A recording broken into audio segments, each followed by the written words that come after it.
Well, hello everyone. I am Danny. I am the Marketing Partnerships Manager for Territory Foods, and we have Chef Joe here with us today.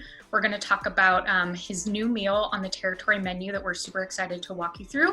We're really excited to have it on our menu for you for the next couple of months, and we're happy to have him here. So, Chef Joe, why don't you start with a little bit of intro just about yourself, anything you want to share. Yeah, of course. Hi, how's it going? Thank you for having me. I am excited to be here, but more importantly, to be working with Territory. I am a chef. I've been cooking professionally for about 10 years, mostly in 2 and 3 Michelin star restaurant kitchens. Recently, I'd say maybe 2 years ago, maybe 3 now at this point, I've left the traditional restaurant model, focusing on myself, traveling, doing pop-up dinners, events, bringing my food to the people up until now, where we are all in a state of quarantine, being safe and socially distancing. And so now everything has shifted virtually and to things like working with Territory. Awesome. How have your pop-up dinners kind of shifted since March, essentially? What does it look like for you now? Yeah, so now since March, it is definitely shifted from in-person dining and me cooking for people to now cooking with people. So everything I've done has been virtual. So now I've kind of shifted from doing dinners to doing dinners as cooking classes. Awesome. So now I'm bi-weekly, at least once a month, hosting everyone online and sharing recipes and teaching everyone about pasta and cooking. Awesome. That's amazing. So speaking of pasta, that's kind of from the conversations we've had prior, that is your specialty. Tell us a little bit about where that comes from. What's your culinary background? How did you get to where you are in the culinary world today? Yeah, of course. Food has always been a huge part of my life, and I think I attribute that to my mom. At a very young age, she showed me and my brothers and my family the importance of food and the way food brings people together and influences our everyday life. So I knew very early on that I wanted to cook for people and take care of others and share kind of that love of food that I have with everyone out there. So working in restaurants is something I knew I always wanted to do, and pasta was not necessarily something I had my end goal set on. Growing up, we ate a lot of pasta. I grew up in an Italian-American household, and that family, I was tired of pasta very early on. It was one of those things that I was like, Mom, pasta again? And was not as excited about it as I am now. And I think it was when I was working at Quince in San Francisco where I fell in love with pasta and the art and the craft of doing things the hard way and making things by hand. And it was there I got kind of thrown onto the pasta station coincidentally, and it wasn't anything I kind of set out to do. And lo and behold, I found the thing I'm most passionate about when it comes to cooking and food, and that is pasta. And that's where I learned the most about pasta and really fell in love with it. And then the rest just kind of came from doing it over and over and repetition and reading books and practice. Yeah. What's your favorite noodle shape? What's your favorite pasta to make by hand? I don't have children, but I imagine asking me to choose my favorite pasta shape is like asking someone to choose their favorite child. And I think it really depends on the day. So it's like every shape or dish or pasta has like a different nostalgic memory to me, and kind of like either the first time I put it on the menu, the first time I learned to make it, or that time that I had to make 6,000 of them. And so it was kind of one of those things where everyone has its own special meaning to me. And I think that's kind of the beauty of pasta. And one of the really exciting things about food is that it has that power to evoke memories and to create those connections and pull on nostalgia. And so while I may not have like a favorite shape or a favorite noodle, every one of them has their own special importance to me. Well, let me reframe it. What's the hardest shape to make by hand, and what's the easiest one for like somebody who wants to get into homemade pasta making? Like, what's a good one to start with? A good one to start with, you see, to me, the names can be completely whatever you want to call them. So let's call it ravioli. Ravioli is like any type of filled pasta. So if you're just folding pasta sheets over a filling and pressing the edges, you're making ravioli.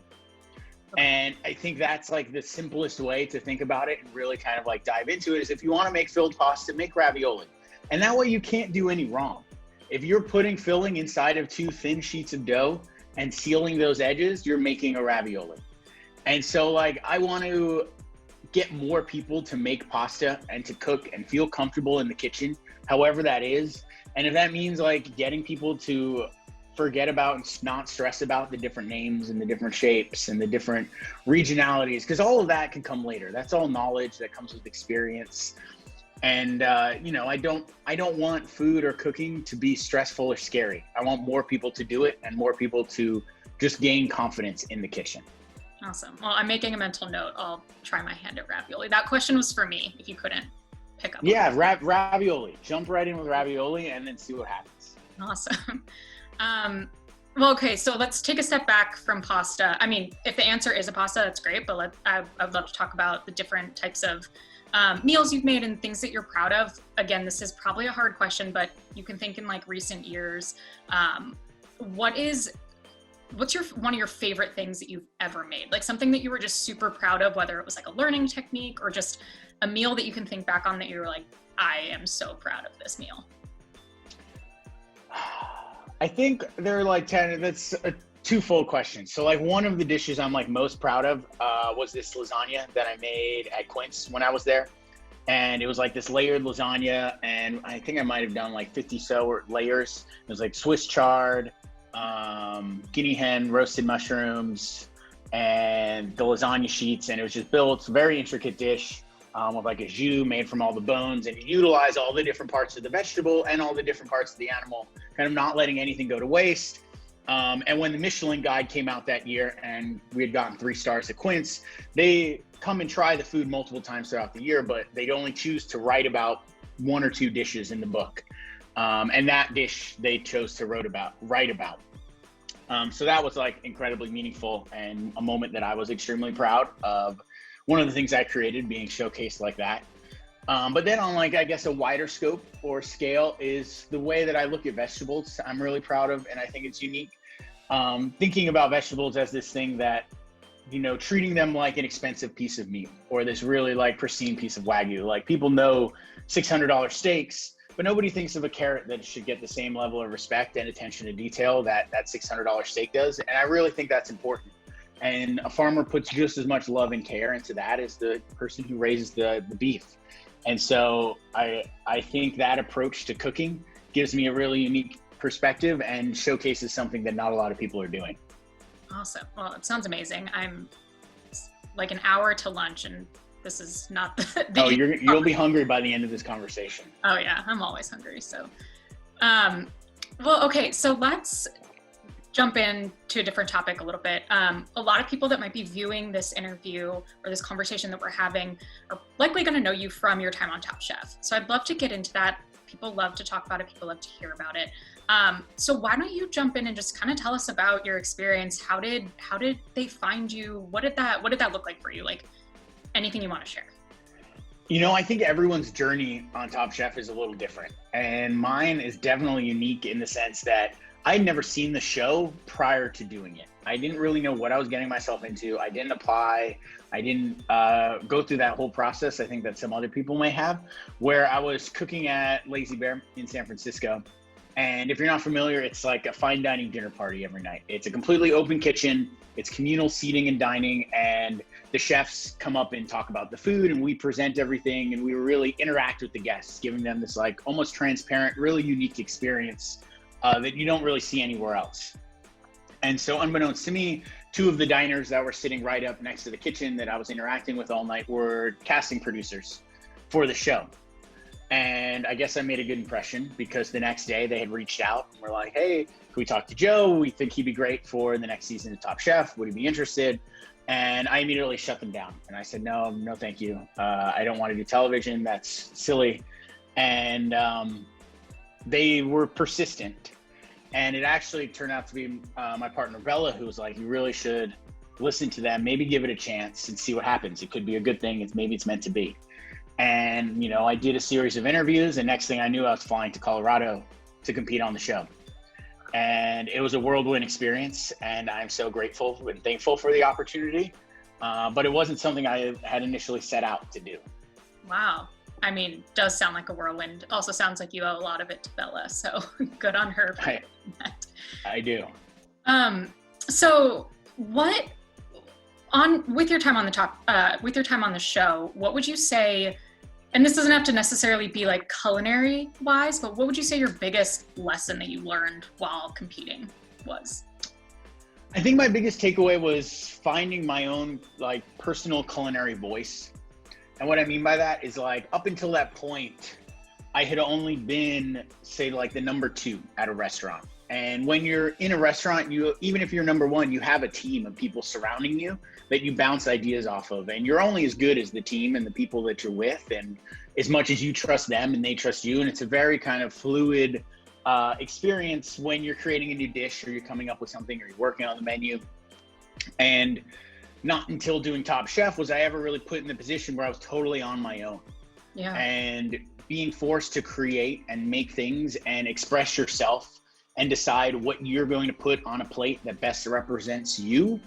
It's a unique experience because not a lot of people have ever been asked to do that. Yeah. And so learning how to do that and what matters to me most. And then when you're put not only asked to do that, you're given these ridiculous challenges and time constraints, and so you need to like edit and make choices, and you're not going to get to do everything you'd want to do if you had 5 hours to do it because you only have 30 minutes. And so you really need to pick and choose the things that are important to you and the best you want to represent yourself, and how then you speak and what that looks like as a finished dish.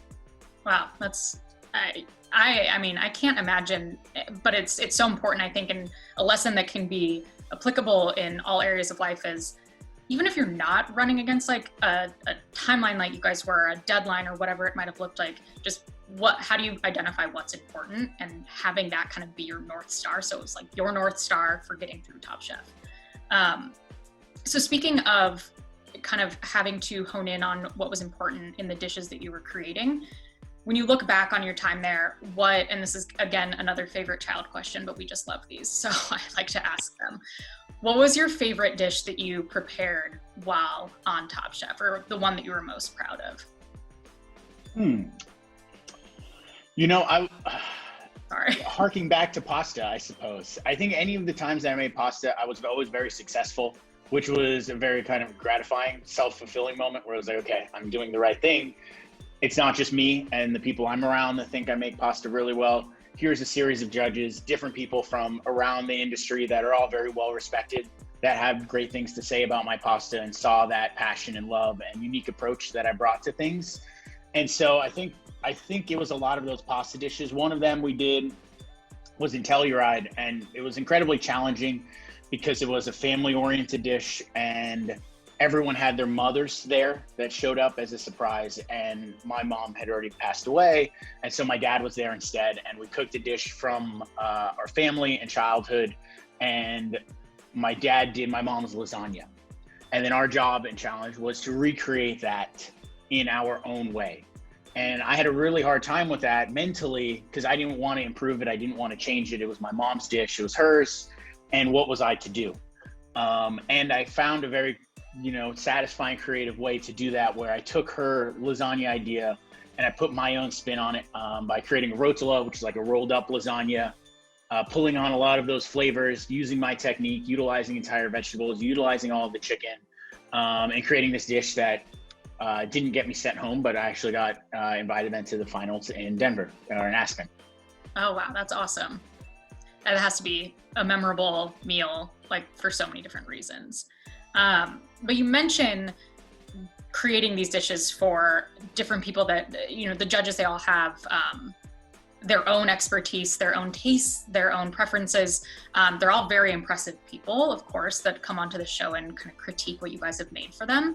But given the names that you've cooked for essentially through Top Chef, anyone that wasn't on that would be a goal for you to cook for, like who would just be the ultimate person to consume what you've made them? I think like you could look at that question a couple different ways. Like if it could really be anyone, I'd love to be able to cook for my mom again, just because she had influenced so much of what I've done and where I am now. And she never had a chance to eat my cooking or my food now that I'm doing this professionally. You know, she had seen me cook growing up and through high school, and then that was pretty much it. And I wasn't really cooking or knew what I could do today. And so I'd love to be able to show her and share that and show like, hey, this is me now, sort of thing. So, you know, if it was anyone, it would definitely be her.